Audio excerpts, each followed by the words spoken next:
السلام علیکم ورحمۃ اللہ وبرکاتہ۔ جاوید پبلشرز میں خوش آمدید۔ آج ہم پڑھیں گے کڈز اسلامیات برائے جماعت دوم باب چہارم اخلاق و آداب کا سبق نمبر 1، جس کا عنوان ہے اسلامی آداب زندگی۔ تو یہ سبق پڑھنے کے لیے چلتے ہیں کتاب کے صفحہ نمبر 37 پر۔ حاصلات تعلم۔ اس سبق کو پڑھنے کے بعد طلباء اس قابل ہو جائیں گے کہ وہ قرآن و سنت کی روشنی میں کھانے پینے کے آداب جان سکیں، روزمرہ زندگی کے آداب کے بارے میں جان سکیں، اپنی عملی زندگی میں کھانے پینے کے آداب پر عمل کر سکیں، گفتگو کے آداب جان سکیں۔ دین اسلام ایک مکمل نظام زندگی ہے۔ اس میں زندگی گزارنے کے مکمل آداب سکھائے گئے ہیں۔ معاشرے میں رہنے کے لیے معاشرتی اصولوں پر عمل کرنا ضروری ہے۔ ان معاشرتی اصولوں کو آداب زندگی کہتے ہیں۔ صحت مند معاشرہ ہمیشہ معاشرتی آداب کا خیال رکھنے سے ہی بنتا ہے، یعنی کہ ہر کام کو کرنے کے کچھ نہ کچھ اصول ہوتے ہیں، رولز ہوتے ہیں۔ جب ہم اسکول میں ایڈمیشن لیتے ہیں تو وہاں پر بھی کچھ رولز ہوتے ہیں، ہمیں انہیں فالو کرنا پڑتا ہے۔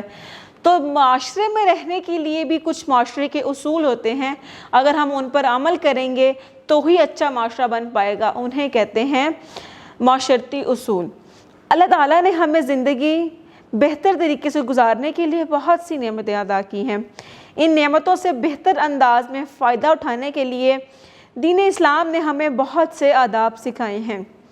حضرت محمد رسول اللہ خاتم النبیین صلی اللہ علیہ وآلہ آلہ وصحبہ وسلم نے کھانے پینے کے آداب کے متعلق فرمایا، تم میں سے کوئی بھی بائیں ہاتھ سے نہ کھائے پیے، اس لیے کہ شیطان بائیں ہاتھ سے کھاتا اور پیتا ہے۔ تو اس سے یہ بات بھی معلوم ہوئی کہ بائیں ہاتھ سے کھانا اور پینا آداب زندگی میں بھی شامل نہیں ہے۔ ایک تو یہ کہ یہ بری بات ہے، آداب زندگی میں بھی شامل نہیں ہے، اور سب سے بڑی بات یہ کہ یہ سنت عمل کے بھی خلاف ہے، یعنی کہ اگر ہم دائیں ہاتھ سے کھائیں تو اچھی بات ہے، سنت عمل بھی ہے، بائیں ہاتھ سے کھانا سنت کے بھی خلاف ہے۔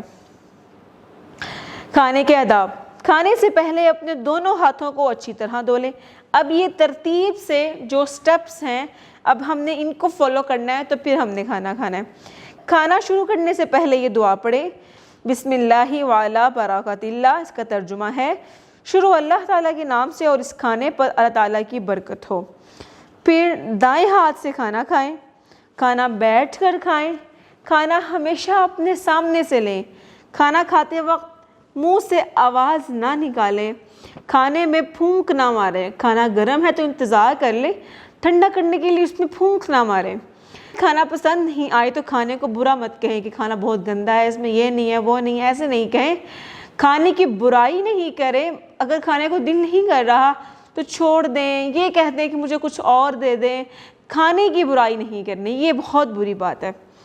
لقمہ چھوٹا لیں اور منہ بند کر کے اچھی طرح چبا کر کھائیں، ٹھیک ہے؟ لقمہ بہت بڑا لے لیا، وہ منہ بہت بڑا بن گیا تو چبایا بھی نہیں جاتا۔ پھر یہ سارے آداب ہم نے ان کا خیال بھی رکھنا ہے اور ان کو یاد بھی رکھنا ہے۔ کھانا کھانے کے بعد بھی ہاتھ دھوئیں۔ اب کیا آپ جانتے ہیں کھانے پینے کے آداب پر عمل نہ کرنے کی وجہ سے ہم بیمار بھی ہو سکتے ہیں، یعنی کہ اگر ہم لقمہ بڑا بڑا لے کر کھائیں، اگر ہم کھانے میں آواز نکالیں، تو اس طرح کچھ آداب ایسے ہیں اگر ہم ان پر عمل نہیں کریں گے تو ہم بیمار بھی ہو سکتے ہیں۔ اب ہم نے کھانا کھا لیا، کھانا کھا لینے کے بعد ہم نے ہاتھ بھی دھو لیے، تو کھانا ختم کرنے کے بعد یہ دعا بھی پڑھنی چاہیے، الحمدللہ الذی اطعمنا وسقانا وجعلنا مسلمین، جس کا ترجمہ ہے تمام تعریفیں اس اللہ تعالیٰ کے لیے ہیں جس نے ہمیں کھلایا پلایا اور مسلمان بنایا۔ اب آگے ہیں پینے کے آداب۔ پانی پینے سے پہلے بسم اللہ الرحمن الرحیم پڑھیں۔ پانی دائیں ہاتھ سے پئیں، پانی بیٹھ کر پئیں، پانی کو دیکھ کر پئیں، پانی کو 3 سانسوں میں پئیں۔ ہمیں چاہیے کہ ہم دین اسلام کے بتائے ہوئے آداب کے مطابق کھائیں پئیں، اس سے ہم صحت مند رہیں گے اور بہت سی جسمانی بیماریوں سے بھی محفوظ رہیں گے اور اللہ تعالیٰ ہم سے راضی ہوگا۔ اب ہم نے بتانا کیا ہے کہ کھانے پینے کے آداب پر عمل کرنے سے کون کون سے 2 فائدے حاصل ہوں گے۔ ابھی ہم نے پڑھے بھی ہیں تو ہم دیکھتے ہیں کہ وہ کون سے 2 فائدے ہیں جو ہم کھانے پینے کے آداب پر عمل کریں گے تو ہمیں ملیں گے۔ نمبر 1، اللہ تعالیٰ ہم سے خوش ہوں گے۔ کیا ہوگا؟ اللہ تعالیٰ ہم سے خوش ہوں گے۔ نمبر 2، کہ ہم صحت مند رہیں گے، بیمار نہیں ہوں گے، بیماریوں سے ہم بچے رہیں گے۔ اب آگے گفتگو کے آداب۔ گفتگو یعنی بات چیت کرنے کے، بولنے کے آداب۔ گفتگو سے مراد ہے بات چیت یا بول چال۔ دین اسلام جس طرح ہماری زندگی کے تمام معاملات پہ ہماری رہنمائی کرتا ہے، اسی طرح ہمیں بات چیت اور گفتگو کرنے کے بارے میں بھی ہدایات دیتا ہے۔ گفتگو سے کسی بھی شخص کی عادات اور اس کے اخلاق کا اندازہ ہوتا ہے۔ گفتگو کے دوران میں الفاظ کا بہترین چناؤ اور نرم لہجہ ہونا چاہیے، یعنی کہ اگر کوئی جب ہم سے بات کر رہا ہوتا ہے تو اس بات کرنے والے انسان کی شخصیت کے بارے میں اندازہ لگایا جا سکتا ہے کہ یہ اچھا انسان ہے یا اچھا انسان نہیں ہے۔ اس لیے ہمیں چاہیے کہ ہم اپنے بات کرنے کے انداز کو بہتر سے بہترین بنائیں۔ اس لیے ہمیں ہر بات خوب سوچ سمجھ کر کرنی چاہیے تاکہ کوئی غلط بات منہ سے نہ نکل جائے۔ گفتگو کے آداب کے متعلق اللہ تعالیٰ نے قرآن مجید میں فرمایا ہے وَقُولُوا لِلنَّاسِ حُسْنًا، جس کا ترجمہ ہے اور لوگوں سے احسن طریقے سے بات کرو۔ ہمارے پیارے نبی حضرت محمد رسول اللہ خاتم النبیین صلی اللہ علیہ وآلہ آلہ وصحبہ وسلم ہمیشہ نرم لہجے میں گفتگو فرماتے اور ٹھہر ٹھہر کر بولتے۔ یہ ساری باتیں جو اب ہم پڑھ رہے ہیں کہ آپ صلی اللہ علیہ وسلم ایسے کرتے تھے، ہم نے بھی ایسے کرنا ہے۔ ساری باتیں دیکھتے جائیں، نوٹ کرتے جائیں، ہم بھی ایسے کریں گے۔ گفتگو نرم لہجے میں ٹھہر ٹھہر کر۔ آپ صلی اللہ علیہ وآلہ وسلم دوسروں کی بات اچھی طرح سنتے۔ جب بات کرنے والا اپنی بات ختم کرتا تو آپ صلی اللہ علیہ وآلہ وسلم اس کی بات کا جواب دیتے۔ جب دوسرا بندہ بات کر رہا ہے تو بات کے درمیان میں نہیں بولنا، جب وہ بات کر کے ختم کر چکی بات پھر بولیں گے۔ آپ صلی اللہ علیہ وآلہ وسلم کا گفتگو کے دوران الفاظ کا چناؤ اور لہجہ نہایت خوبصورت اور دلکش ہوتا تھا۔ کیا آپ جانتے ہیں حضرت محمد رسول اللہ خاتم النبیین صلی اللہ علیہ وآلہ وسلم نے فرمایا جو شخص اللہ تعالیٰ اور آخرت کے دن پر ایمان رکھتا ہو اسے چاہیے کہ وہ اچھی بات کہے یا خاموش رہے۔ اگر ہم سے اچھی بات نہیں کہی جا رہی تو ہمیں چاہیے کہ ہم بری بات بھی منہ سے نہ نکالیں۔ اچھی بات ہمیں نہیں آتی، بری بات تو نکالنی نہیں ہے، پھر کیا کریں؟ پھر خاموش رہیں، کچھ بھی نہ بولیں۔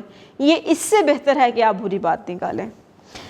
آپ صلی اللہ علیہ وآلہ وسلم نے فرمایا مسلمان وہ ہے جس کی زبان اور ہاتھ سے دوسرے مسلمان محفوظ رہیں، یعنی کہ آپ اپنے ہاتھ سے بھی کسی کو کوئی تکلیف نہ دیں، یعنی ماریں پٹائی کریں، کسی کو کچھ تنگ نہ کریں، اور اپنی زبان سے بھی کسی کو تکلیف نہ دیں، یعنی کسی کو گالی نہ دیں، برا بلا نہ کہیں، کسی سے بدتمیزی نہ کریں، برے القابات سے نہ پکاریں۔ زبان سے بھی کسی دوسرے مسلمان کو محفوظ رکھنا اور اپنے ہاتھ سے بھی کیسے رکھیں گے میں نے آپ کو بتا دیا۔ ہمیں چاہیے کہ ہم بولتے وقت گفتگو کے آداب کا خاص خیال رکھیں۔ گفتگو کے آداب میں درج ذیل باتیں شامل ہیں۔ اب یہ وہ باتیں ہیں جو ہمیں کسی بھی شخص سے بات کرتے ہوئے ان باتوں کا خیال رکھنا ہے۔ بات شروع کرنے سے پہلے سلام کرنا چاہیے۔ بات مختصر، واضح اور بامقصد ہونی چاہیے۔ فضول باتیں جس کا کوئی مطلب نہیں ہے، نہ کوئی دنیا کا فائدہ ہے نہ آخرت کا فائدہ ہے، ایسی بات منہ سے نہیں نکالنی چاہیے۔